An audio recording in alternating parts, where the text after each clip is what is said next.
Hi hello viewers, welcome back to our channel. நான் உங்கள் PK வந்தாச்சு.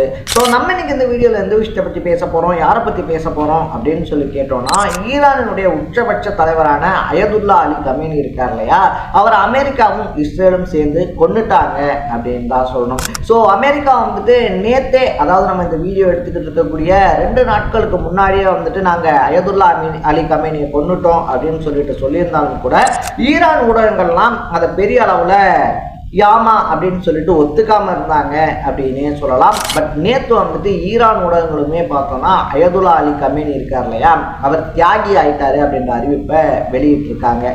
ஸோ தொடர்ந்து பல வருஷமாகவே வந்துட்டு கமேனியை எப்படியாவது கொன்னே ஆகணும் அப்படின்னு சொல்லிட்டு அமெரிக்காவும் இஸ்ரேலும் கங்கணம் கட்டிட்டு இருந்தாங்க அப்படின்னு தான் சொல்லணும்.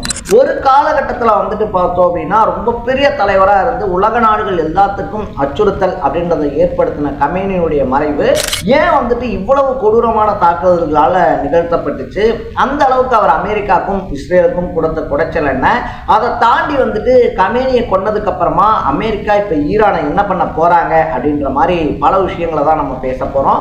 அதுக்கு முன்னாடி நம்ம சேனலுக்கு நீங்க புதுசாக வந்திருந்தீங்க அப்படின்னா மறக்காம சேனலை ஃபாலோ பண்ணி சப்ஸ்கிரைப் பண்ணிக்கோங்க.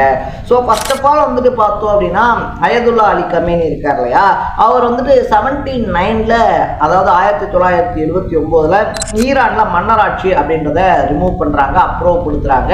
ரொம்ப பெரிய ஒரு புரட்சி வெடிக்குது அப்படின்னு சொல்லலாம். ஸோ அந்த புரட்சி வெடிச்சதுக்கு அப்புறமா வந்துட்டு பார்த்தோம் அப்படின்னா அங்க அப்படியே மக்களாட்சி அப்படின்றது மலரணும்னு சொல்லிட்டு அந்த புரட்சி படை என்ன பண்றாங்கன்னா மன்னராட்சியை ரிமூவ் பண்ணிட்டு அவங்க ஆட்சி அமைக்கிறாங்க. அதுக்கு இஸ்லாமிய புரட்சி அப்படின்னும் பேர் வைக்கிறாங்க.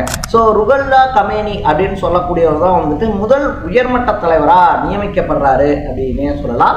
அவர் இருந்த வரைக்குமே 2ஆம் கட்ட தலைவராக இருந்த கமேனி இருக்கார் இல்லையா, அவர் வந்துட்டு பாதுகாப்பு சம்பந்தமான விஷயங்களை பார்க்கறது, அடுத்தடுத்து அந்த நாட்டை கட்டி அமைக்கிறது, கட்டுப்பாடுகளை ஏற்படுத்துறது அப்படின்ற விஷயங்கள்ல தான் முழுக்க கான்சன்ட்ரேட் பண்றாரு. அவருடைய மறைவுக்கு அப்புறமா எக்ஸாக்டா ஒரு 10 வருஷம் கழிச்சு, அந்த புரட்சி நடந்து ஒரு 10 வருஷம் கழிச்சு பார்த்தோம்னா 89ல் வந்துட்டு அவர் உயர்மட்ட தலைவர் ஆகிறாரு. நம்ம கமேனி இருக்கார் இல்லையா, அவர் வந்துட்டு உயர்மட்ட தலைவர் ஆகிறாரு.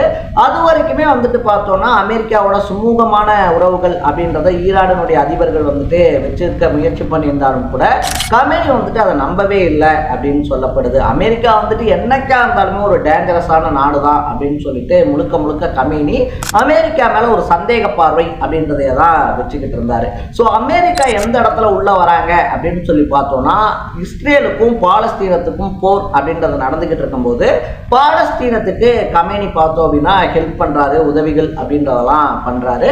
இது வந்துட்டு இஸ்ரேலுக்கு ரொம்ப பெரிய கடுப்பை ஏற்படுத்துது. ஸோ ஈரான் மேலேயும் வந்துட்டு பார்த்தோம் அப்படின்னா அப்பப்போ தாக்குதல் அப்படின்றத நடத்துகிறாங்க. ஏன்னா ஈரான் வந்துட்டு பார்த்தோன்னா ஹமாஸ், ஹிஸ்புல்லா மாதிரியான தீவிரவாதிகள் அமைப்புகள் இருக்கு இல்லையா, இஸ்ரேலில் வந்துட்டு போர் பண்ணிக்கிட்டு இருக்கக்கூடிய அந்த அமைப்புகளுக்கெல்லாம் பண உதவி பண்ணுறது, அதை தாண்டி போரை எப்படி முன்னெடுத்துட்டு போகிறதுன்னு சொல்லிட்டு அறிவுரைகள் சொல்கிறதுன்ற மாதிரியான வேலைகளை கமேனி பண்ணியிருக்காரு.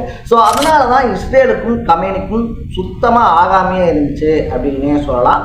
அதோட மட்டும் கமேனி நிப்பாட்டாமல் என்ன பண்ணுறாருன்னா அணு ஆயுத சோதனைகள் அப்படின்றதையும் பண்ண ஆரம்பிக்கிறார். ஸோ இஸ்ரேலுக்கு இவ்வளோ குடைச்சல்களை கொடுக்கக்கூடிய கமேனி அந்த அணு ஆயுதங்கள் அப்படின்றதையும் சக்சஸ்ஃபுல்லாக தயாரிக்க ஆரம்பிச்சுட்டா டெஃபினட்டாக வந்துட்டு அது அமெரிக்கா இருக்கு இல்லையா, அமெரிக்காவுக்கு அது ரொம்ப பெரிய அச்சுறுத்தலாக இருக்கும் அப்படின்னு சொல்லப்படுது. அதனால தான் பார்த்தோம்னா இஸ்ரேல் இருக்கு இல்லையா, இஸ்ரேலுக்கு ஆதரவு தர அப்படின்ற போர்வையில் அமெரிக்கா தன்னைத்தானே காப்பாற்றிக்கிறதுக்காக கமேனியை தொடர்ந்து எதுக்க ஆரம்பிக்கிறாங்க அப்படின்னு சொல்லலாம். ஒரு பக்கத்தில் வந்துட்டு பார்த்தோம் அப்படின்னா இஸ்ரேலினுடைய தாக்குதல், இன்னொரு பக்கத்தில் வந்துட்டு அமெரிக்காவினுடைய பொருளாதார தடை மாதிரியான தாக்குதல்கள், இதெல்லாம் தொடர்ந்து நடந்துகிட்டு இருந்தாலும் கமேனி அந்த அணு ஆயுத சோதனைகள் அப்படின்றத நிறுத்தவே இல்லை அப்படின்னு தான் சொல்லணும். ஸோ அமெரிக்காவும் இஸ்ரேலும் தொடர்ந்து வந்துட்டு என்னதான் அணு ஆயுத சோதனைகள், அதை தாண்டி அதை பண்ணக்கூடிய விஞ்ஞானிகளை பிடிச்சி கொள்றது, அந்த தளவாடங்களை டார்கெட் பண்ணி தாக்குறது அப்படின்றதெல்லாம் பண்ணாலும் கூட எக்ஸாக்டா அதை அவங்களால பண்ணி முடிக்க முடியல. அதனால கமேனியை கொள்றது மட்டும்தான் இந்த அணு ஆயுத சோதனைகளுக்காக இருந்தாலும் சரி, இல்லை நம்ம நினைச்ச மாதிரி ஈரான் இருக்கு இல்லையா, ஈரான் ஆட்டு வைக்கணும் அப்படின்னா அதுக்கு கமேனி இருக்கக்கூடாது அப்படின்றது தான் ஒரே வழி அப்படின்னு சொல்லிட்டு இஸ்ரேல் இருக்காங்க இல்லையா, இஸ்ரேலும் அமெரிக்காவும் கை கோக்குறாங்க. அப்படி அவங்க என்னதான் கை கோர்த்து பல வருஷமா போராடினாலும் கமேனி வந்துட்டு ஒரு ஒரு ஃபைட்டு, சூப்பரான ஒரு ஃபைட் கொடுத்துருக்காரு அப்படின்னு தான் சொல்லணும். 37 வருஷம் கட்டி ஆடுறதெல்லாம் பெரிய விஷயம். ஸோ இந்த சுச்சுவேஷனில் வந்துட்டு அவர் போர்னு சொல்லி பார்த்துட்டு சொந்த நாட்டு மக்களையும் பார்க்காம முழுக்க முழுக்க போர் அணு ஆயுதங்கள் அப்படின்னு சொல்லி பண்ணது தான் சொந்த நாட்டு மக்களும் அவருக்கு எதிராக திரும்புறதுக்கான முக்கியமான விஷயமா மாறுது. ஸோ இன்னைக்கு வந்துட்டு பார்த்தோம்னா தன்னுடைய நாட்டை காப்பாற்றணும், அமெரிக்கா வந்துட்டு நாட்டை விட்டுறக்கூடாது அப்படின்னு சொல்லிட்டு இவ்வளோ நாள் போராடின ஒருத்தருடைய மறைவுக்கு, ஒரு இறந்த ஒரு விஷயத்துக்கு அந்த சொந்த நாட்டு மக்களே பார்த்தோம் அப்படின்னா கொண்டாடக்கூடிய விஷயங்கள் அப்படின்றதும் அங்கே நடந்துகிட்டு இருக்கு அப்படின்னு சொல்லலாம். ஆனால் உலக அரசியல் தெரிஞ்சவங்க, அரசியல் புரிஞ்சவங்க என்ன சொல்றாங்க அப்படின்னா, அயதுல்லா அலி கமேனி இவ்வளோ நாள் வந்துட்டு அந்த நாட்டை காப்பாற்றிட்டு இருந்தார் இல்லையா, இப்போ வந்துட்டு பார்த்தோம் அப்படின்னா அவங்களுக்கு நமக்கு கம்யூனிக்கிட்ட இருந்து விடுதலை கிடைச்சிருச்சு அப்படின்ற மாதிரி தான் தோணும். ஆனால் நாட்கள் போக போக தான் ட்ரம்ப்பும் இஸ்ரேலும் வந்துட்டு ஈரான் மேலே போடக்கூடிய நிபந்தனைகளாக இருந்தாலும் சரி, கட்டுப்பாடுகளாக இருந்தாலும் சரி, அங்கே இருக்கக்கூடிய வளங்கள் இருக்கு இல்லையா, அதை என்ன பண்ணுவோம் அப்படின்றது இப்போ எப்படி வெனிசுலாவில் ட்ரம்ப் வந்துட்டு முடிவு பண்ணாரோ, அங்கே இருக்கக்கூடிய ஆயில் எடுத்து இந்தியாவுக்குலாம் இப்போ வித்துக்கிட்டு இருக்காரோ, அதே மாதிரியான விஷயங்களை ஈரான்லேயும் அப்ளை பண்ணுவார். அப்போ தான் அந்த நாட்டு மக்களுக்கு கமேனியினுடைய அருமை புரியும் அப்படின்னும் பலர் பேச ஆரம்பிச்சிருக்காங்க அப்படின்னே சொல்லலாம்.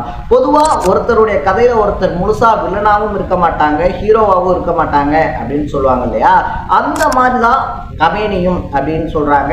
ஏன்னா முழுக்க வந்துட்டு அமெரிக்கா கிட்ட மண்டியிடக்கூடாது, அமெரிக்கா கிட்ட விழுந்துடக்கூடாது அப்படின்னு சொல்லிட்டு கடைசி வரைக்கும் ஒரு டஃப் ஃபைட் கொடுத்ததோட மட்டும் இல்லாம இறந்து போகும்போது அவர் குடும்பமே சேர்ந்து பார்த்தோம் அப்படின்னா அழிஞ்சு போயிருக்கு அப்படின்னு தான் சொல்லணும்.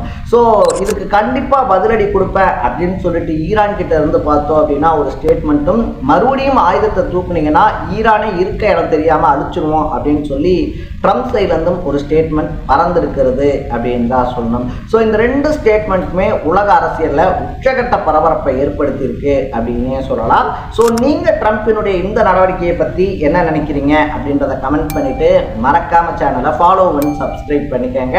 நாளைக்கு இதே மாதிரி இன்னொரு இன்ட்ரெஸ்டிங்கான வீடியோவோட சந்திக்கலாம். Bye by.